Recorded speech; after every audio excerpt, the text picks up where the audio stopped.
Subtítulo: Santidade.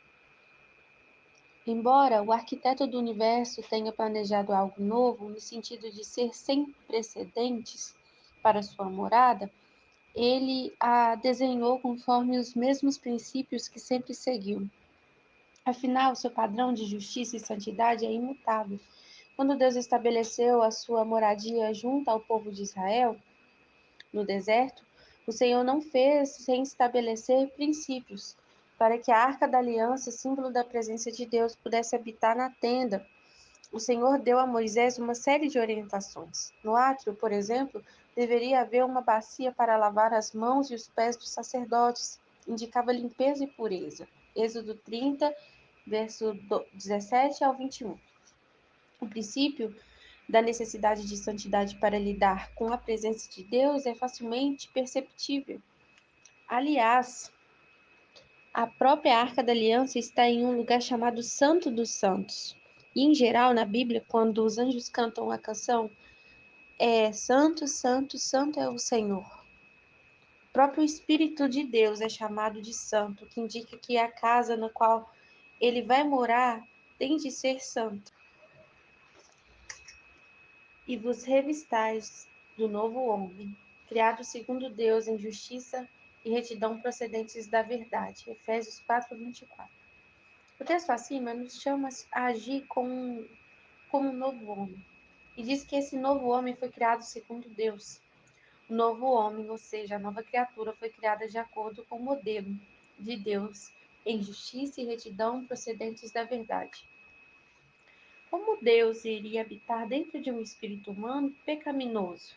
Na verdade, ele jamais criaria um espírito pecaminoso, porque tudo que ele faz é conforme ele mesmo, santo. Pois fostes regenerados não de semente corruptível, mas da incorruptível mediante a palavra de Deus, o qual vive e é permanente. 1 Pedro 1:23. A semente que é a palavra de Deus é santa e não pode gerar algo que não seja de acordo com a sua natureza. Se pela palavra de Deus nascemos de novo, o espírito humano recriado é santo, e é através dele que vamos dominar e mortificar os desejos da carne.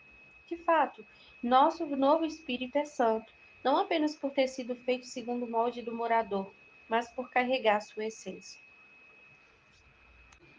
Subtítulo: Essência. Chamamos de matéria-prima a substância principal utilizada na fabricação de algo. Não há lápis sem madeira, borracha sem látex e nem tecido sem algodão. Sem o material genético da mãe e do pai em conexão, uma criança não pode ser gerada. Da mesma forma, não existe a nova criatura sem matéria-prima do Criador. Para fazer de nós uma nova criatura, Deus não se utilizou de elementos já criados como a rocha, o ferro ou a madeira. Ele não terceirizou a nova criação. A palavra de Deus nos ensina que Cristo é o princípio.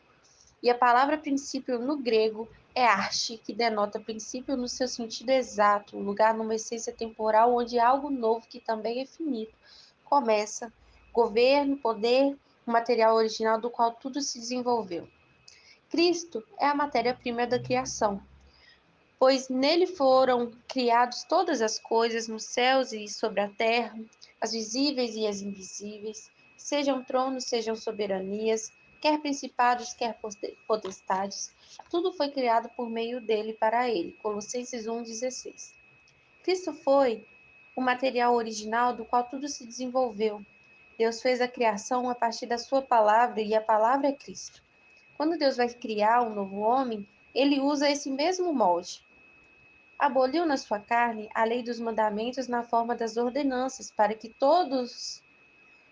dos dois criasse em si mesmo um novo homem, fazendo a paz e reconciliar-se ambos em um só corpo com Deus. Efésios 2:15. Deus pegou dois povos, judeus e não judeus, e criou em si mesmo um novo homem. Cada pessoa da face da terra que recebeu o Evangelho foi criada a partir de Cristo, recebeu dele uma nova natureza. Deus usou a si mesmo para recriar-nos. O espírito morto recebeu a vida eterna, a vida do próprio Deus. Vida eterna não fala apenas de uma vida de extensão infinita, mas de um tipo diferente de vida. Da mesma forma que um peixe tem vida aquática, Deus tem a vida eterna. A Bíblia não fala que vamos ter a vida eterna quando morrermos e formos para o céu. O texto diz que aquele que crê já tem a vida eterna. Por isso, quem crê no Filho tem a vida eterna. João 3,36.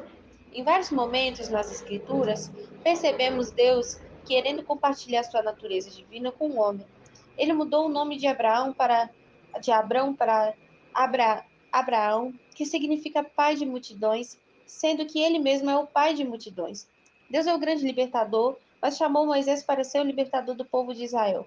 Ele é quem pesca as almas perdidas no mar do pecado, e foi ele mesmo que chamou Pedro a ser pescador de almas, pelas quais nos têm sido doadas as suas preciosas e muito grandes promessas, para que por elas vos torneis coparticipantes da natureza divina. Segundo Pedro 1,4. Cristo comparou-se a uma semente quando disse que se o grão de trigo não caísse na terra e morresse, ficaria ele só, mas se morresse, daria muitos frutos.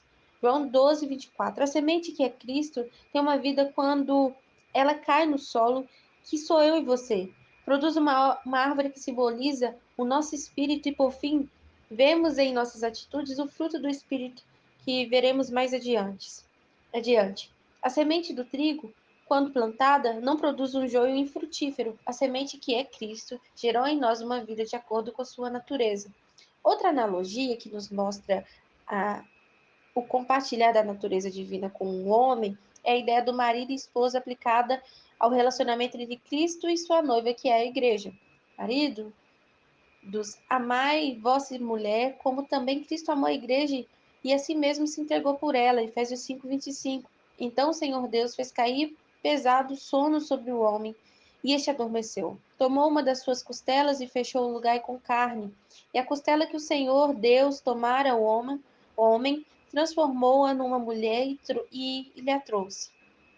E disse o homem: Esta afinal é o osso dos meus ossos e carne da minha carne. Chamar-se-á varoa, porquanto do varão foi tomado. Por isso, deixa o homem pai e mãe e se une à sua mulher, tornando-se os dois uma só carne. Gênesis 2:21-24.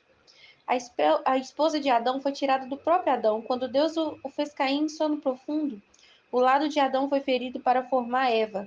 Ela foi chamada varoa porque foi tomada do varão, ou seja, sua identidade estava atrelada ao próprio Adão. Dessa forma, os dois tornaram-se um. Semelhantemente, Deus fez Jesus cair no profundo sono da morte na cruz. Ele foi ferido, suas mãos, seus pés foram cravados e o seu lado aberto por uma lança. Foi através da morte do último Adão que Deus fez a sua igreja. Ela só pode ser chamada assim porque foi tomada do corpo do Cristo. A identidade da noiva está baseada no noivo. A noiva, unindo-se com o noivo, torna-se um com ele. Mas aquele que se une ao Senhor é um espírito com ele. 1 Coríntios 6:17. Cristo é a matéria-prima da nova criação.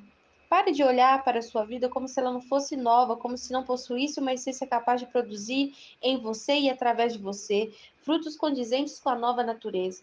Deus fez de você uma casa com a mesma natureza do Criador e expandiu o seu interior de forma que ele pudesse habitar no seu coração. Subtítulo: Dimensões. Nosso processo de construção e decoração de uma casa, todo bom engenheiro e arquiteto precisam saber das medidas do local para realizarem seus projetos. As dimensões são fundamentais para quem vai morar na casa, para a adequação de cada móvel e cômodo da mesma. Não posso comprar uma cama sem saber o tamanho do quarto, nem comprar uma mesa sem saber a medida da sala. Já pensou comprar um caminhão, sendo que a sua garagem comporta apenas um Fusca? Agora imagine um Deus maior do que o planeta Terra e o Sol, vindo habitar dentro de um cristão. Como o Criador poderia morar numa criatura? A casa que edificarei há de ser grande, porque o nosso Deus é maior do que todos os deuses. No entanto, quem seria capaz de lhe edificar a casa, visto que os céus e a terra, os céus e até os céus dos céus não podem conter? E quem sou eu para lhe edificar a casa, senão para queimar incenso perante ele? 2 Crônicas 2, 5, 6. Salomão sabia que, por maior que fosse o templo que ele iria construir, não poderia caber Deus tão grande. Somente Deus pode conter Deus. Ele fez o nosso espírito na dimensão exata para ser sua casa. Uma casa nova, com seus princípios e com essência. Tudo isso para que sua presença pudesse habitar para sempre no homem. Que incrível milagre! O Deus que não cabe no planeta Terra, no Sol, nas estrelas ou no mar, fez algo sobrenatural dentro de mim e de você para que ele pudesse caber em nós. Aleluia! Talvez você esteja no meio de muitos problemas, enxergando apenas aflições deste mundo. Todavia, volte os seus olhos para o seu interior. Existe alguém muito maior e mais poderoso do que tudo isso à sua volta, morando dentro de você. Um gigante eterno capaz de mudar a história da sua vida. Não se esqueça das palavras do apóstolo João, porque maior é aquele que está em vós do que aquele que está imundo. 1 João 4,4. A profecia de Ezequiel se cumpriu. Deus tirou um coração de pedra e nos deu um espírito novo. Deus fez a sua casa de maneira inovadora e sem precedentes, segundo o padrão da sua santidade.